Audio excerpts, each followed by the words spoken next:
All right, here we go. Welcome to Friday. Let's see. Get out your homework. I don't know if you're doing this before or after the assembly, so if this is after the assembly, hopefully you enjoy the assembly. Okay. Let's see. Oh, by the way, apologize for messing up on the quiz. So I forgot to made the quiz and then forgot to send the link out. So you now have the link. I'll give you until the weekend to get this done. So it's Friday. You got this class, you have the assembly, and you have the quiz to do. So go ahead and take the quiz. As long as it's done by Sunday night, we'll be good to go. And just remember, you got 15 minutes to take the quiz. You can use calculators. Okay, so let's see what we got here. 10.7 was basically area of cylinders. So here we go. Question number 1. The answer is 314 cubic units. Number 2, the answer is 1,810 cubic units. Number 3, 12,600 cubic units. Number 4, 39,300 cubic units. Wow. 5 and 6 were the challenging ones. Let's see. 5 would be 60 pi cubic units. Remember they said leave it in terms of pi. Number 6 is 1,000 pi cubic units. Number 7, just using a little bit of algebra there, 3 centimeters is 7. Number 8 is 2 millimeters. Number 9 is 4 square meters. Number 10 is 0.5 cubic meters. Number 11 is 4. It should be safe 4 units. And number 12 is also 4 units. There we go. All right, count up how many you got wrong. Go to Google Forms, answer question number 1. Hey, it's Friday. Be happy. Okay, this is the calendar. Yeah, we're going to skip 10.8. Science class covers mass pretty well, so we're going to skip that one and just move right to section 10.9. 10.9's a little challenging. We're breaking it up into 2 days.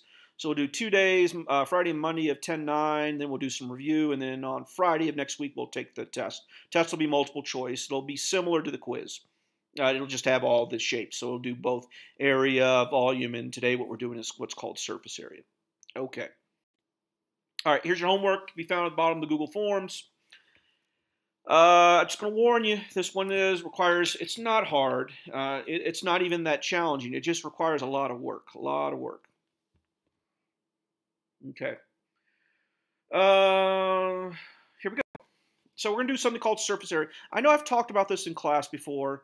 Let's see. Area is the amount of stuff in a 2-dimensional object. Volume is the amount of stuff in a 3-dimensional object. So what the heck is surface area?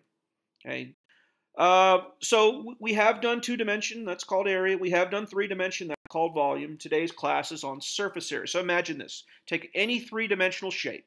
I'm looking at my drinking glass right now. If I were to spray paint the outside of my drinking glass, I mean the whole thing, top, bottom, front, back, left, right, where the paint touches is the surface. So therefore, if I were to calculate the area of that surface, if I were to flatten that out and figure out how much surface was there, we call that the surface area. So please write that down. Okay, grab your pencils, write this one down. Surface area. The total area of the surface of a 3-dimensional shape. The total area of the surface of a 3-dimensional shape. So we are dealing with 3D shapes. We won't deal with really complicated ones, basically just prisms. Next year we'll get into other more complicated ones. But this year we'll do basically the same one we did volume of. So we'll do prisms and we'll do cylinders. We'll do prisms today. We'll do cylinders on Monday. Okay, so recall the following. Recall. Anybody? Movie? Okay, called total recall. All right, so recall this. The parts of the prism. So the parts of a prism, well, we have the 2 sides that are parallel to each other. Those are called the bases, and that's also how we name the prism. This is a triangular prism because the 2 sides that are parallel are triangles. If it were hexagons, then we would call it a hexagonal prism. No, don't panic. We're not doing hexagonal prisms. And then we have the sides. Remember, the sides of a prism are made up of rectangles, and we give them the name faces or lateral surfaces. Lateral means side. Okay, so if this were any prism, the sides are always rectangles. Okay, so we got bases and we got faces. So here's the trick. Remember, the idea here is where would the paint touch if we were to spray paint it? And then how much paint would it take to cover the surface? Well, the steps to calculate the surface area, you're not going to like this. Write this down, though, please. There are 4 steps. So the first one is to write down the name of all the sides, right? The paint would touch all the sides, right? So we're going to write down, and by sides I also mean the bases as well, too. So we're going to write down the name for all the sides. Now, what do you mean the name? Well, just write this down. It'll make more sense when we actually do it. So write down the name of all the sides. Step 2 is we're going to identify the shape. We've got to figure out how much paint it would touch. So we do know how to calculate the area of the sides if we knew the type of shape it is. So the shape could be a rectangle, could be a circle, could be a triangle. Those are the 3 that we'll see. Step number 3 is once you've identified the shape, well, calculate how much area is there. Okay, using the formulas that we know for rectangles, triangles. I guess we could have parallelograms and trapezoids. We're not going to do parallelograms or trapezoids. And then lastly, you're going to add up all the sides. So, geez, it's only 4 steps. It looks pretty simple. It ends up being a bear to do this. The problem, like I said, it's an easy process. It just takes a long time to do this. There aren't formulas, at least this year. Next year, we'll get into what the formulas are. And they're a little bit complicated, which is why the first year you're introduced to surface area, we don't mess with formulas. We just do this process for surface area. Okay. So let's see how this works. So obviously we have a rectangular prism right here. So it says step number 1, write down the name for all the sides. So here's how we name the sides. And we're not going to get complicated. We're literally just going to name them the top, the bottom, the front, the back. What's a box? So it also has a right side and a left side. Makes sense?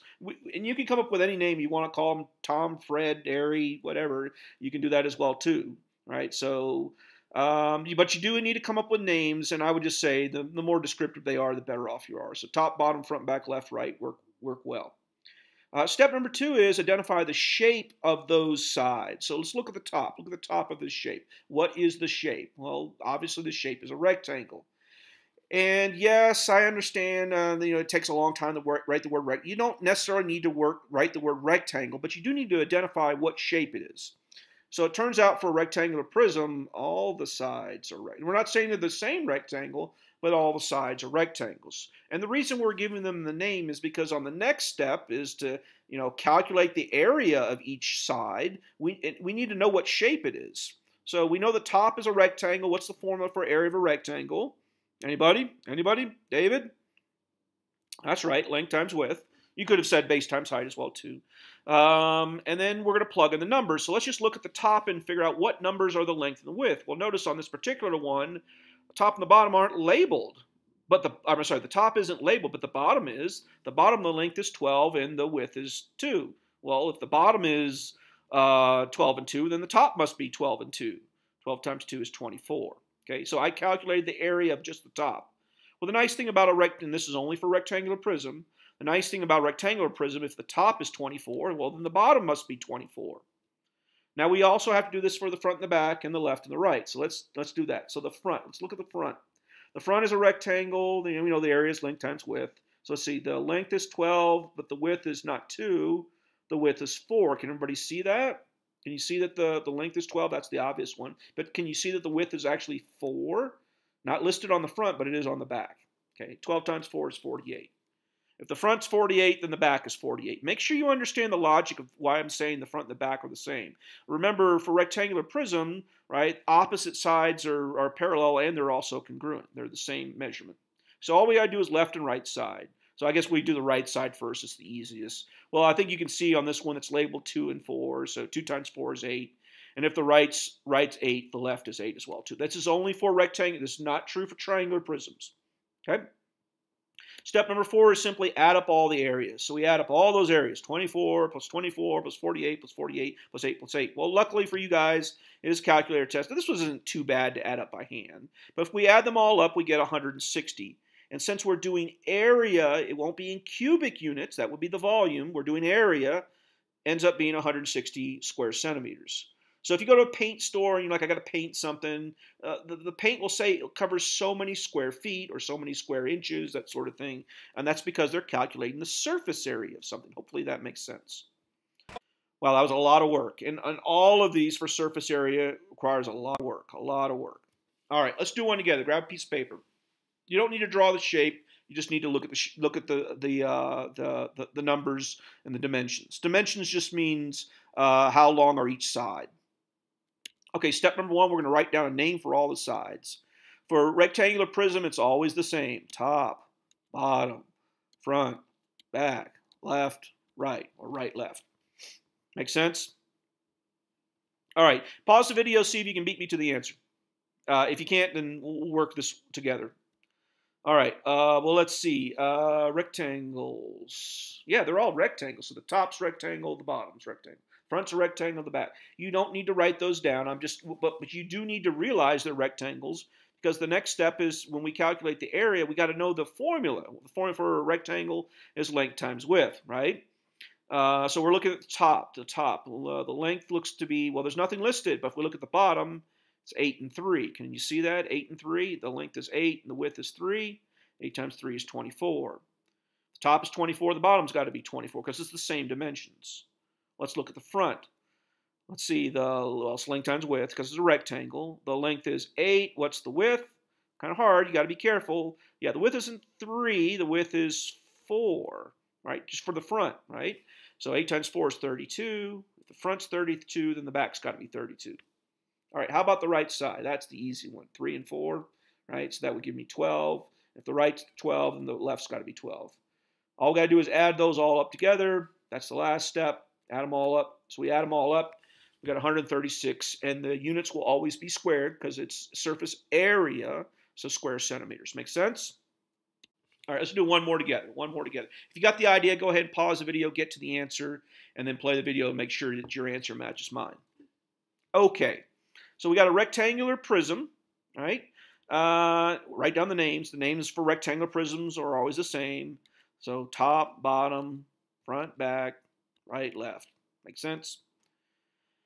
And then the shapes are always the same. The shapes for rectangular prism, they're all rectangles. I don't want to go too fast. All right, let's look at the top. Well, there's no numbers listed on the top, but look on the bottom, it says 2 and 1. So the length times width, 2 times 1 is 2. If the top is 2, then the bottom's got to be 2. Or you could conversely say if the bottom's 2, the top's 2. Let's look at the front. The length and the width of the front would be 2 and somebody? Anybody? Jackie? 2 and 8. Okay, 2 times 8 is 16. So if the front's 16, the back is, Amanda? That's right, the back's 16 as well too. Let's look at the right side. Somebody help me out here.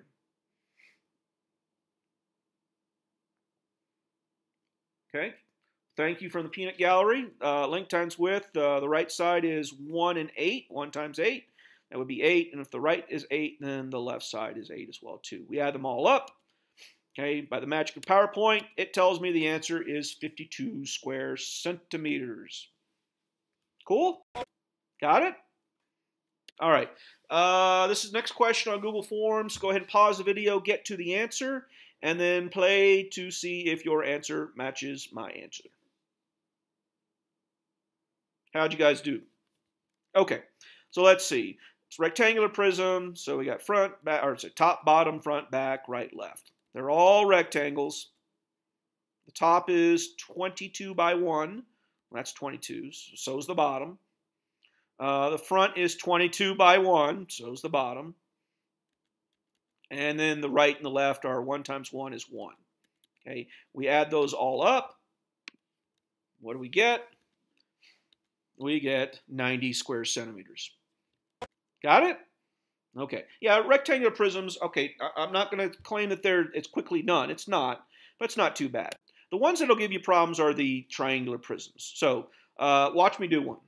All right, so there's a triangular prism. Remember, we know it's a prism because the sides are all rectangles, and we have 2 parallel triangles. Okay. So let's see. We got to write down the names for the sides. So it's okay. So let's do a scaling triangle, right? The one where the triangles are scaling. Now, if you think you can do this without my help, go ahead, pause the video, get to the answer, and then see if you got the same as me. So look at one of the triangles. Notice it's the side length is 12, 5, and 13. This is also a right triangle as well, too. So I've got 5, 12, and 13 are the sides of the triangle. So it's scalene. All right, so we're still going to write down the name for all the sides. For any triangular prism, you're going to have 3 rectangles and you're going to have 2 triangles. And it simply depends upon what you name them. Okay? As my eyeball looks at this, I've got a bottom, I've got a front, and I got a back, and I got a top, and I got a left side. That's how my eye looks at this. Your eye may not see that, depending upon how this thing flipped around on you, but that's what I see. The bottom is clearly, and hopefully everybody sees it, that's a rectangle. The front is a triangle, the back is a triangle, and then the left side is a rectangle, and then the top is a rectangle, and then the left side is a rectangle as well too. Okay? All right, so let's look at the bottom. What are the dimensions of the bottom rectangle? Sometimes it helps to outline it with pencil. I know you can't do that because it's a computer screen. But we notice rectangle, and it has dimensions of 12 and 10. 12 and 10. Okay? 12 times 10 is 120. The front's a triangle. It's 1/2 base times height. So I got to find the little square. The little square there. Well, 13 isn't the base or the height. So 5 and 12 are the base and the height. 5 and 12 are the base and the height. 5 times 12 is 60. Half of 60 is 30. Okay, but the nice thing about it, once you have the one triangle, the other triangle is exactly the same. That's not true for the rectangles. Notice our first rectangle is 120. Okay, let's look at the top. The dimensions of the top are 13 and 10, 13 and 10, 13 and 10, or 10 and 13.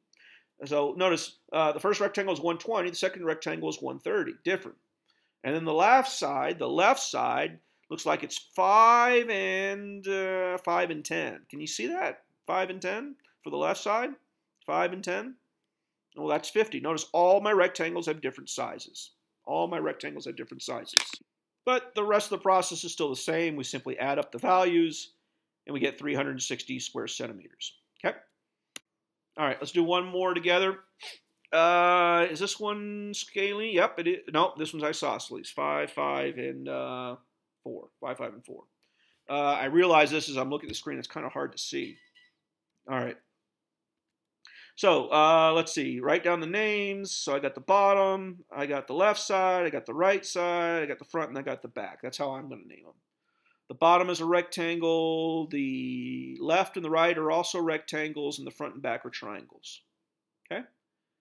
Let's see. The bottom is 15 and 4. It's a rectangle, so 15 times 4, that's 60.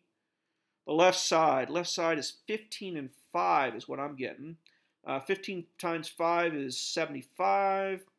Since this is isosceles, therefore we know the other side is exactly the same. Can everybody see why it's isosceles? Look at the triangle, 4, 5, and 5. The front is a triangle, so 1/2 base times height. The base is 4. There's no little tiny square there, but I think you can see that the height is 3. So 4 times 3, take half of that. That's half of 12 is 6. And the nice thing is, for all triangular prisms, if one of the triangles is 6, then the other one is 6 as well, too. Okay? All right. Add those all up.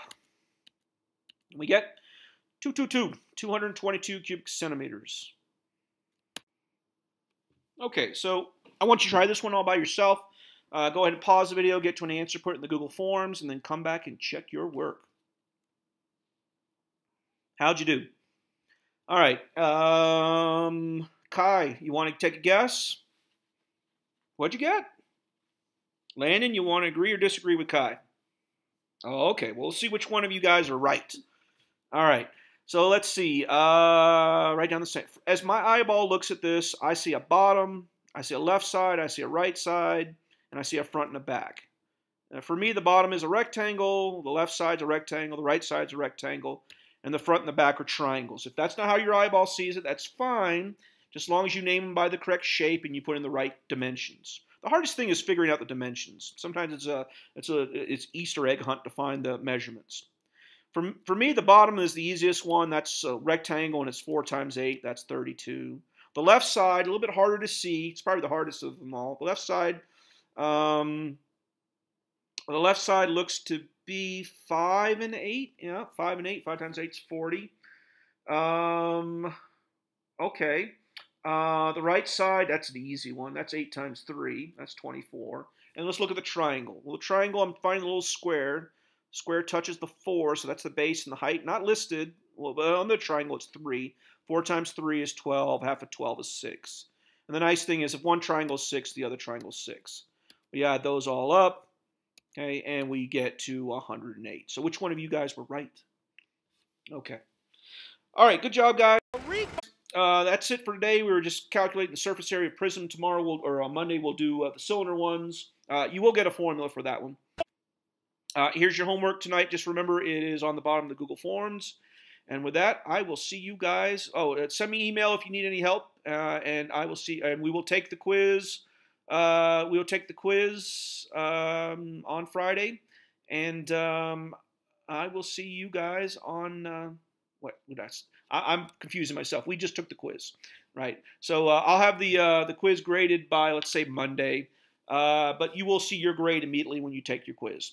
Okay. So with that, I'll let you guys go, and I'll see you guys on Monday.